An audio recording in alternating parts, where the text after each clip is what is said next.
नमस्कार दोस्तों। जैसा कि आप जानते हैं कि कक्षा 12 यूपी बोर्ड हिंदी के लिए एक सीरीज़ की शुरुआत किए हैं, जिसमें अभी फ़िलहाल जीवन परिचय पर हम चर्चा कर रहे हैं।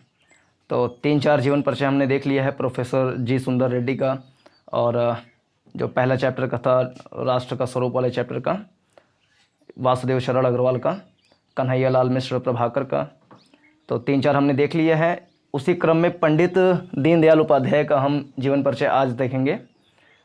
जैसा कि कुछ क्रम आपको पता ही होगा पहले से भी कि जो चौथा प्रश्न होता है उसमें जीवन परिचय से रिलेटेड होता है, जिसमें 3 प्रश्न पूछे जाते हैं। 3 में से कोई एक करना होता है। वो एक जो है 80 शब्दों में करना होता है। 80 शब्द बहुत ज़्यादा होता नहीं है, अभी हम देख लेंगे कितना लिखना है। और ये 5 अंकों का होता है। 5 अंकों में हम मुख्य रूप से 3 चीज़ कवर करते हैं।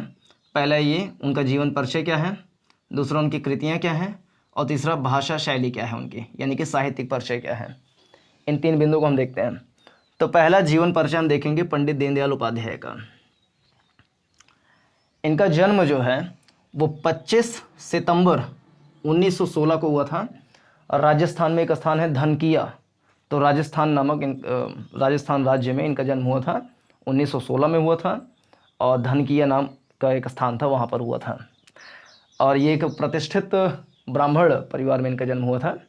और इनके जो परदादा थे वो ज्योतिषी वाला कार्य करते थे। इनके पिता का नाम भगवती प्रसाद उपाध्याय था, और इनकी माता का नाम राम प्यारी था। इनकी माताजी धार्मिक प्रवृत्ति की महिला थीं। और इनकी जो प्रारंभिक शिक्षा है वो राजस्थान से ही पूरी हुई, हाई स्कूल की परीक्षा। लेकिन स्नातक की परीक्षा के लिए, यानी कि स्नातक की पढ़ाई करने के लिए वो कानपुर विश्वविद्यालय चले गए। वहाँ पे सनातन धर्म कॉलेज नाम के कॉलेज से उन्होंने स्नातक की परीक्षा की पढ़ाई उन्होंने वहाँ से पूरी की। यानी कि सन 1937 से 42 के आसपास उनका स्नातक की परीक्षा कानपुर से पूरी हुई। लेकिन जब वो सनातन की पढ़ाई कर रहे थे, स्नातक की पढ़ाई कर रहे थे, यानी कि ग्रेजुएशन कर रहे थे, तो 1937 में 1937 में इनका मिलन हो गया। मिलन किससे हुआ? तो हेडगेवार से हुआ। हेडगेवार कौन थे? तो आरएसएस जो है राष्ट्रीय स्वयंसेवक संघ, उसके संस्थापक थे।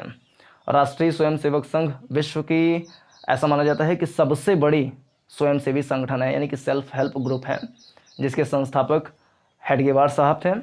और इसकी स्थापना सन 1925 में हुई थी।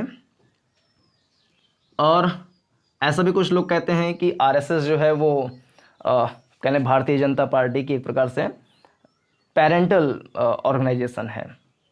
मानते हैं क्या है, ये बात में सच्चाई है ही। और भारतीय जनता पार्टी में लगभग जितने लोग जुड़ते हैं वो आरएसएस से ज़रूर ही जुड़े रहते हैं। तो 1937 में आरएसएस के जो प्रमुख थे, जो उसके संस्थापक थे हेडगेवार साहब, उनसे पंडित दीनदयाल उपाध्याय का मिलन हुआ और उनसे वो प्रभावित भी हुए। 1942 में, यानी कि इसी के 5 साल बाद 1942 में क्या हुआ, ये आप देख सकते हैं। 1942 में ये आरएसएस से जुड़ गए, और 40 दिन का जो शिविर होता है, यानी कैंप होता है आरएसएस का, उसमें वो गए नागपुर में। नागपुर जो कि महाराष्ट्र में एक इलाका है, संतरे के लिए फेमस है। तो नागपुर गए और 40 दिन के शिविर में उन्होंने ट्रेनिंग वहाँ पर हासिल की। जैसा भी ट्रेनिंग शिविर में कैंप में होता होगा उसको वहाँ पे हासिल किया, और आरएसएस से जुड़ गए और उसमें सहयोग करने के लिए अपनी कहने प्रतिबद्धता भी दिखाई। और भारतीय जनसंघ के प्रथम महासचिव बने। भारतीय जनसंघ क्या है? तो सन 1951 में श्यामा प्रसाद मुखर्जी जो हैं, जो कि हिंदुत्व के बहुत बड़े प्रणेता टाइप के माने जाते हैं, तो श्यामा प्रसाद मुखर्जी जी ने 1951 में भारतीय जनसंघ, जो कि एक प्रकार का कहने राजनीतिक पार्टी टाइप का था, उसका उन्होंने नींव रखा, उसकी स्थापना की। और उसी समय श्यामा प्रसाद मुखर्जी से पंडित दीनदयाल उपाध्याय का भी मिलन हुआ।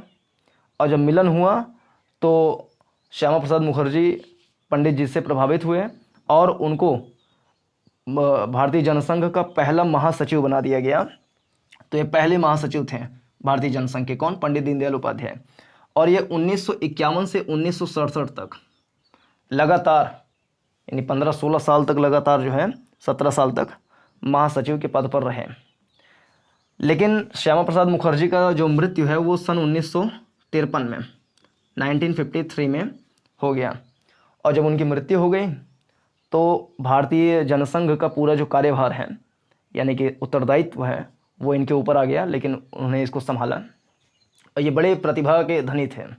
प्रतिभा के धनी इस प्रकार से हैं कि इनका बचपना भी अगर हम देखें तो बचपन में ही इनके कम उम्र में ही इनके पिता का जो है देहावसान हो गया था। जब पिता का देहावसान हो गया तो इनकी मम्मी इनके सारे अपने जो बच्चे थे उनको लेकर के अपने घर चली गई, यानी कि पंडित जी के नाना के यहाँ पे चली गई। लेकिन नाना जी का भी देहावसान कुछ समय में हो गया, उनके मम्मी का भी देहावसान हो गया। फिर उनके मामा जो थे वो पंडित जी का अपने बच्चों के तरीके से लालन पालन किया और वहीं से ये बढ़े हुए हैं। और इनके छोटे भाई थे, छोटे भाई का भी इन्होंने उत्तरदायित्व खुद ही संभाला। तो बचपना इनका बड़ा संघर्षपूर्ण टाइप का था। जब बड़े हुए तो इनकी पढ़ाई लिखाई सही चली, आरएसएस से जुड़े और भारतीय जनसंघ से जुड़े और राजनीति में भी कह लें कि इस प्रकार से वो सक्रिय ही रहे। इसी बीच में वो एक पत्रकार के रूप में भी, जर्नलिस्ट के रूप में भी कह लें कि कीर्तिमान अर्जित कर रहे थे। उसका एक एग्जाम्पल ये है कि 1940 में ये राष्ट्र धर्म नाम की एक पत्रिका थी, मैगजीन थी, उसमें ये जुड़े, उससे जुड़े और उसमें भी अपने जो सहयोग है वो काम करने लगे।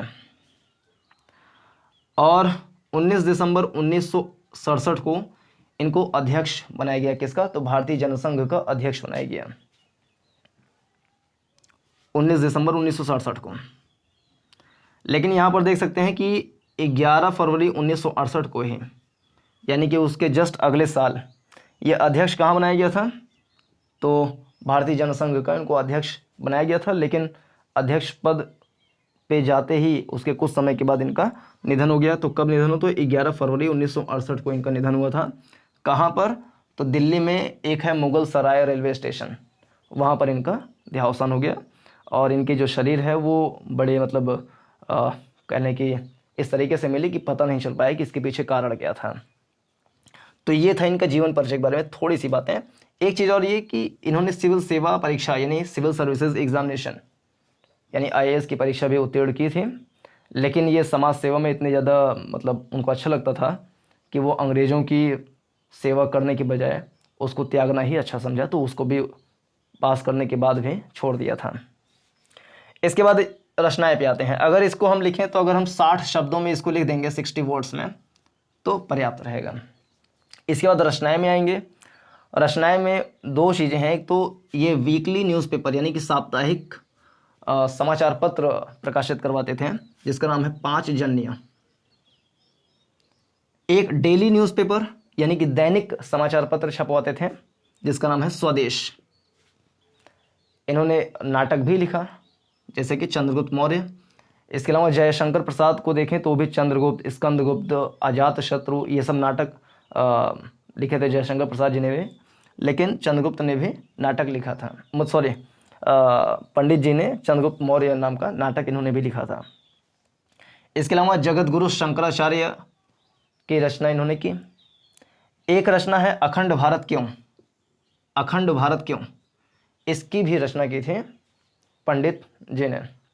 और अखंड भारत क्यों का मतलब यही है, अखंड भारत का जैसा कि उनका टेम्परामेंट जुड़ा होगा ये कि आज का पाकिस्तान, आज का बांग्लादेश, आज का नेपाल, भूटान, म्यांमार, ये सब जो है श्रीलंका, ये सब मिल करके एक अखंडित रूप से रहें। तो ये पंडित जी का अखंड भारत वाला रहा होगा। जैसे चाणक्य वाला अखंड भारत अगर देखें तो उनका मतलब ये था कि पूरा भारतीय उपमहाद्वीप के जितने क्षेत्र हैं वो सब अखंडित रहें। तो सबका अपना अपना अखंड भारत का परिभाषा है। तो लेकिन इस चैनल के अखंड भारत शब्द का मतलब ये नहीं है कि पाकिस्तान को जोड़ करके भारत मिला लें, यानी इसका कोई वो राजनीतिक ये सब टाइप का नहीं है, बस एक नाम अच्छा लगता है तो चाणक्य जी से प्रेरित होकर के अखंड भारत नाम रख लिया गया। यानी कि इसका कोई राजनीतिक सामाजिक ये सब कुछ नहीं है। अखंड भारत चैनल खाली एक शैक्षिक टाइप का चैनल है, एजुकेशनल से रिलेटेड। एक रचना इनकी थी राष्ट्र जीवन की समस्याएं, एक था राष्ट्र चिंतन, एक है राष्ट्र जीवन की दिशा। तो इनकी रचनाएं हैं। एक चीज़ भाषा शैली छूट गई है क्योंकि भाषा शैली मिल नहीं पाया पुस्तकों में, तो हम इनकी रचनाओं से ही अगर देखें तो भाषा शैली हम 2-3 चीज़ें लिख सकते हैं।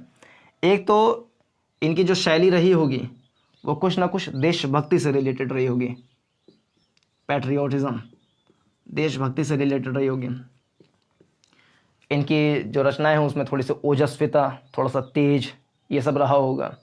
अब पंडित जी हैं, इनके पिताजी भी ज्योतिष में काम करते थे, पंडित वो भी थे, और पढ़ाई भी इनकी अच्छी खासी हुई। आरएसएस, भारतीय जनसंघ, इन सब से भी नाता रहा, तो इनकी संस्कृत निष्ठ शब्दावली का प्रयोग भी करते ही रहे होंगे। ये उत्तर भारत से और राजस्थान से रिलेटेड हैं, तो जाहिर सी बात है कि वहाँ के देशी शब्दों का भी प्रयोग करते रहे होंगे।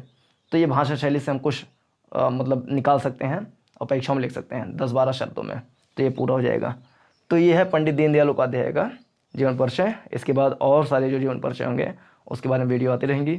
इसको देखने के लिए धन्यवाद, और चैनल को सब्सक्राइब कीजिए ताकि हिंदी के सभी वीडियोज़ आपको मिल सकें, और इसको वीडियो को शेयर भी कीजिए। धन्यवाद।